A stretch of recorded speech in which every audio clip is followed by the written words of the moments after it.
ఇలాంటివి 10 మంది మాట గట్టిగా వచ్చింది. ఇప్పుడు అస్సలు ఏం రాలేదు. మంచి పని ఎంచుకోవాలి. ఎందుకు ఎంచుకోవాలి మంచి పని? దేనికోసం? Very good. దేనికోసం? ఆరోగ్యంగా ఉండడం కోసమా? అంతేనా? Okay right.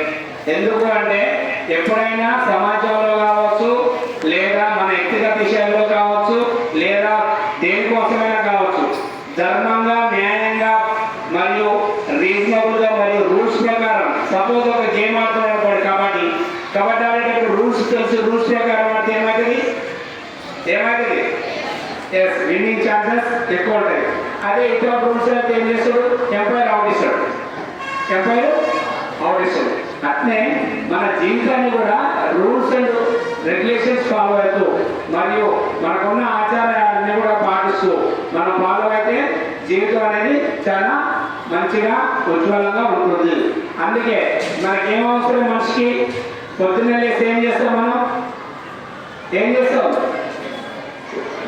మార్నింగ్ రెగ్యులర్ ఏం చేస్తాం? టీ ఆర్ టిఫిన్, మధ్యాహ్నం లంచ్, నైట్ ఈ 3 అందరం చేస్తున్నాం కామన్గా.